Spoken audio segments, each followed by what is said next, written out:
music just feels so good.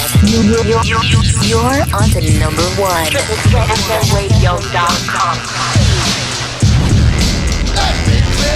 All right, we're back here on the Triple Threat Friday Freestyle Fix with your boy DJ Wonderrican. And on the show, I got with me Betty D of Sweet Sensation. What's up, Betty? Hello, Wonderrican. You, how are you doing? I'm doing amazing. Just want to say thank you for having me today. I was so excited, and now we get to chat. Yeah, we do. Instead of playing phone tag, talking back and forth, now we're doing it live. Yes, now we're here, the two of us. Yeah. So, how are you for 2021?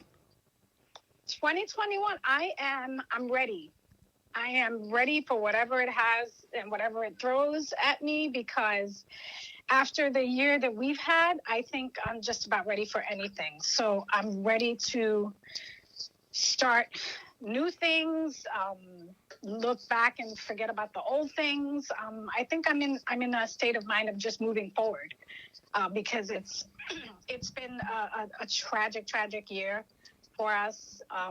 I think looking at things in a positive outlook is probably the best thing for me, and that seems to be what gets me moving forward. And I think that's where I'm at. I'm definitely in the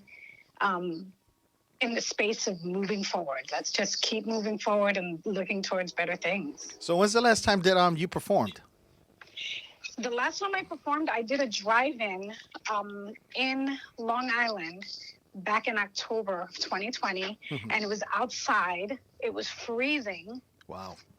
And we haven't performed since. We did, I think, in one online virtual show that was taped months before. But since then, I have not had the ability to perform. I know some other freestylers have been out there and they've been performing, but for me, I think it's easier for me in my head, in my heart, to just kind of stay home, stay safe. And my girls as well, they have families. We all have families. We want to make sure that we can keep everybody safe. And, it makes me very sad, and I miss the fans. I miss being on stage. But if it means sacrificing a little bit of time so that when we do come out there, everybody's in a much safer place, I'm all for it. So what's it like doing like a virtual show? Because I know you're used to having the crowd cheering you ladies on, and doing it virtual. How's that? It's a totally different vibe. Like, we did it at a club and it was great, but you kind of almost, you're looking at a camera. You can't go out there and be like, hey, throw your hands up in the air and wave them like you just don't care. Right. Like, there's no one's gonna wave their hands, Mm-hmm. And you're trying to have the same energy that you would, because when we perform, we have huge crowds and we feed off of their energy. Right. And they're the ones that are kind of like, they're dancing, they're singing the songs, they've got their phones up, their hands are up in the air. You feed off of that energy, and doing it virtually, that was the only thing that I thought was different for us, is that the energy was just a little bit different. And we had to the good thing is you get to do it over a couple of times. Oh, so if you're not happy with it, you're like, okay, we're going to have to, let's go back and let's do it with a little bit more energy for the next song, So we got to be able to go back and fix things, because it was a little awkward at first. But once you start dancing and, I'm singing live. So I'm like, okay, I'm actually doing like 5 shows in one, because we're recording over and over again. Right. The whole show. So we have 4 songs to do. So I'm singing 4 songs. We're like, okay, let's do one more take of the same 4 songs. I'm like, okay, by the end of this, I'm tired. I'm like over 40. Right. How much longer are we going to be doing this? Mm-hmm. So now you say you did a drive-in type? Was it like they do a drive-in movie theater type thing? That was beautiful. Aside from the fact that it was freezing, it was a great show. And I think it's a great idea as an alternative to, kind of being indoors, because of course indoors is not safe. Right. But you had, we're on a stage, and then you have all these cars parked in front of you. It's kind of weird, but then they turn the headlights on and they flash their headlights, and it is amazing. It's like, I don't know. I thought it was great. I thought it was a great idea. the fans were out there. They were doing like tailgating parties. They have the back of their cars open and the trunks are open. Wow. And they're sitting there, they're dancing. You know, everybody's wearing masks and they're doing their social distancing. But, you know, it's a great way to get the family out, you know, to get to see a show and enjoy it and at least be out. Are they going to try enjoying? Are they going to try to do that this when it starts getting warmer again?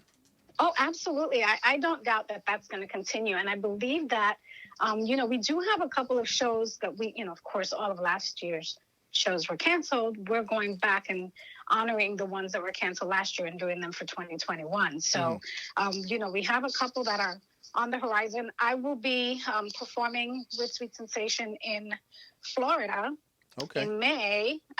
In Chicago in May. And then we're also going to be in Chicago in June as well. We're going to be in Florida May 22nd at the Miramar Amphitheater. Okay, yep. And we're going to be at the Hard Rock Cafe in Daytona on May 28th. So, you know, the spring is looking really good. The great thing about the Miramar show is that is an outdoor amphitheater. So, you know, it's going to be very safe. You know, they're going to follow all of the, you know, social distancing protocols that they need to. And, you know, hopefully we can all continue, you know, being safe, and we can enjoy the show. I'm so looking forward to that. Well, the good thing about doing it in Florida, it's always hot.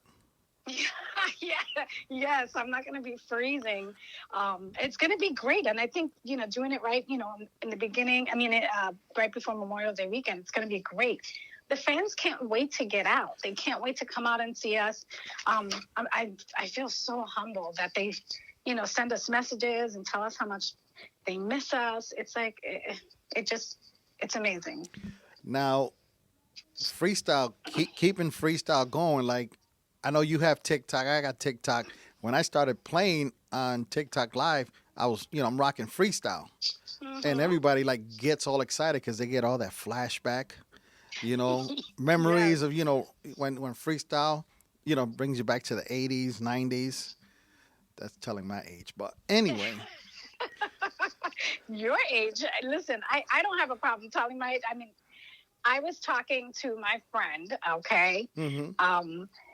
And I was asking him about one of the songs. So my friend, K7, so I called him yesterday and I'm like, hey, what was the date of your first release? Like when your song was first released? Right. So we started talking, and I'm like, and he's like, well, when was yours? I said, well, you know, Hooked on You was released in 1986. And I'm like, that's 35, you know, we're looking at March 1986 is 35 years from now.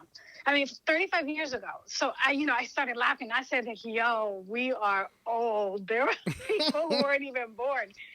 But yes, it still brings back that nostalgia. You know, people listen to freestyle music and it takes them right back. I always like to say that for the better part of Latinos, Italians, you know, just different parts of New York City, you know, the tri-state area, freestyle music was the soundtrack to their lives. Right. And they can remember where they were, what they were doing, who they were making out with, you know, who were they trying to talk to, who they had to beat back, you know, when freestyle music came out.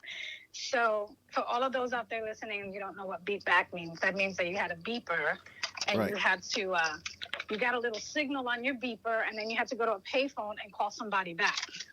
Oh, yeah. And it was a dime to call them. Yeah. Then it switched up to a quarter, and then cell phones took over. Exactly. We're going way back. My kids grew up listening to freestyle because that's what I played. So sometimes they'll send me like a screenshot, say, look, Dad, look what I'm listening to. Or they'll take a YouTube video of a freestyle music video, and they'll put, yeah, Dad used to play this all the time in the car. Yeah. But you know what? That's the great thing, right? So you have not only the generation who grew up listening to that music, because that's what we did. We were young, you know. We were 17, 18 years old and, you know, performing this song out in Heartthrobs and 1018 and all these clubs. But those fans that we grew up with, because we were all the same age, it turned out that they started having families and their kids started listening to freestyle music. And when we do shows now, it's like we come out, we hang out backstage. Do you know how many fans come out? I mean, we have I met this woman and she's like, hey, look, this is my daughter. And the daughter was like, oh my God, I love this song. I love Sincerely Yours. Oh, you guys are so, I've been listening to you since I was 2 years old. And, there's a whole new fan base. Yeah, it is. It is. Yeah, but because of parents like you.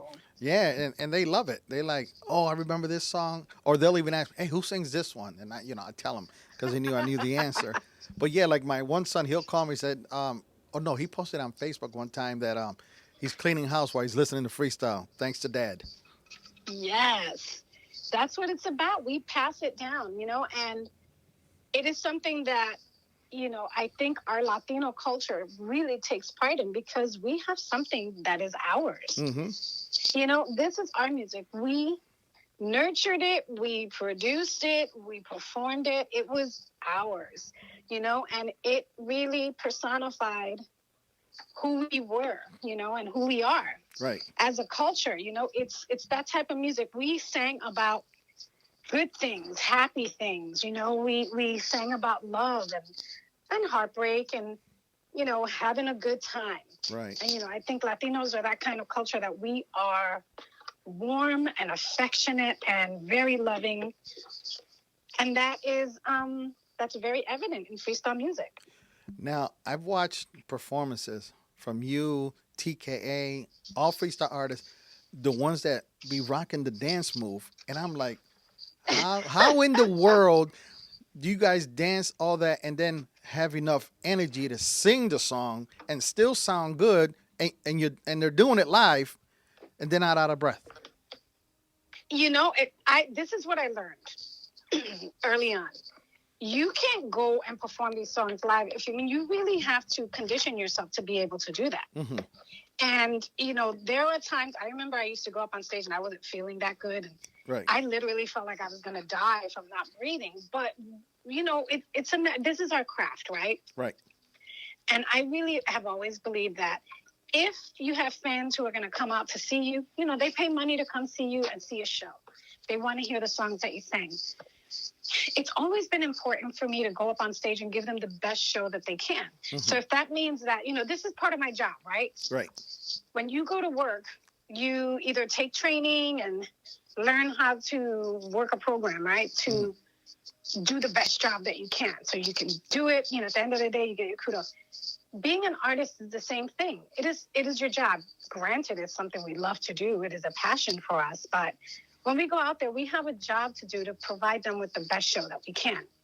Okay. So we have to take care of ourselves, whether it's, through exercise, conditioning, endurance training, everything that you can do so that you can go on stage and be able to sing. And if you want to perform and dance, that you can do those things successfully. Yeah. So we have to keep up. And it's hard. Let me tell you, I do an up rock with a pair of heels on. And it's one of the hardest things on the planet to do. But, with practice, you get really good at the stuff that you practice. Yeah, because I'm like amazed. I don't know. I'm like, because you know what? But listen, we're Latinos.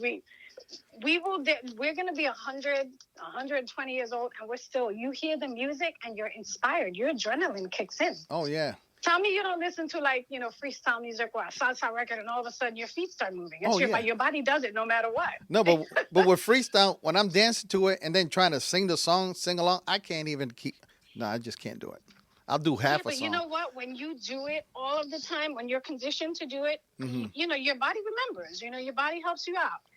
And, there have been some times that, like I said, that it has been difficult to do that, especially if you're out of shape and you haven't exercised in a couple of months. Right, right. You come back on that stage, you try to dance at the same time as singing. It's not easy. Right. But, you work at it.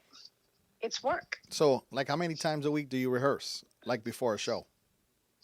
Before a show, we try to get, a full 4 or 5 days of rehearsal. Okay. And who comes up with and with the pandemic, we haven't been able to even do that because we haven't been around each other. But mostly because we do a lot of shows throughout the weekends, we get together and you just rehearse. You dance it out. You sing, while you're dancing. You condition your body to know how to do that. Okay. So you got anything new coming up, working on new music, working on an album or anything like that? A lot of people have asked that question. I have contemplated it plenty of times. Mm-hmm. And to be honest, it's not something that I wanted to do. Okay. I'll tell you why.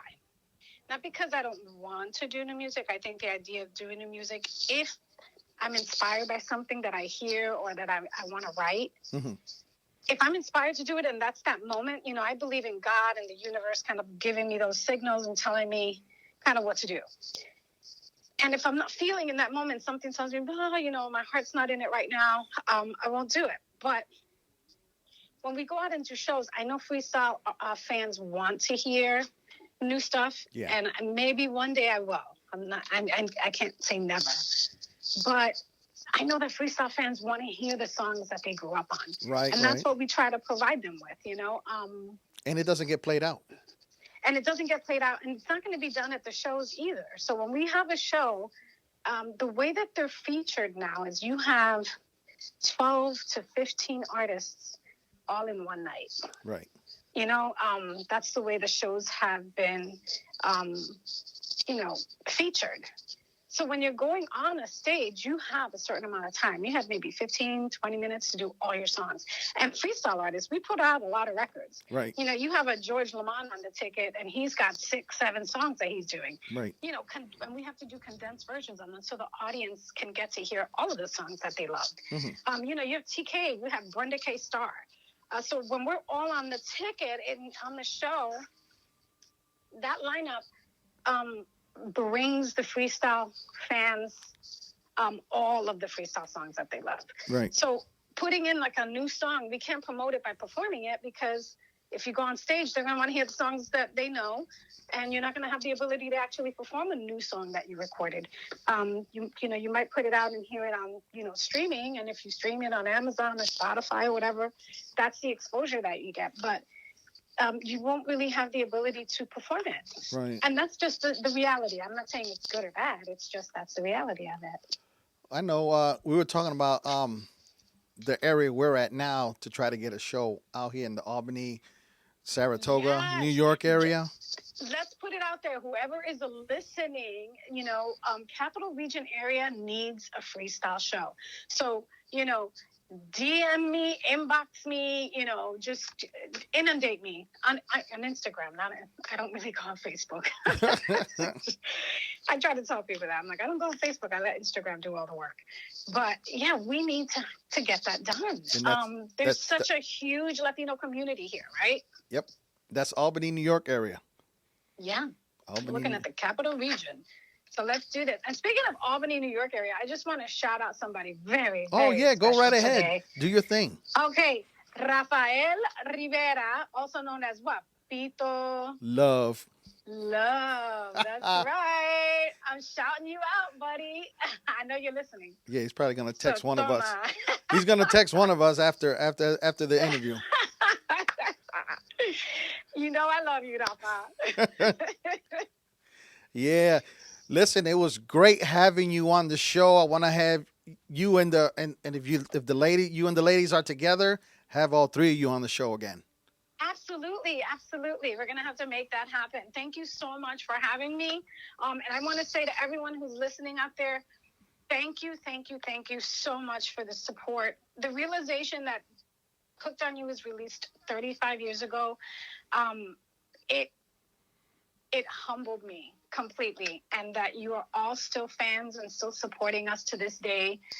That means everything to me and to the girls, not only just to me, but to other members from the past. We all appreciate the support that you give us. So thank you, and we hope to be entertaining you for the next 35 years. Well, I want to thank you for all the music you have thrown out. It's amazing. So we're gonna end the interview with my favorite Sweet Sensation song. Oh, I think it goes a little something like, goodbye, baby, say. Oh, that's it? Keep it going? Oh, that was a tease, y'all. Goodbye, baby, say. Victim of love. Oh, yeah, you heard it here on Triple Threat. Victim of love.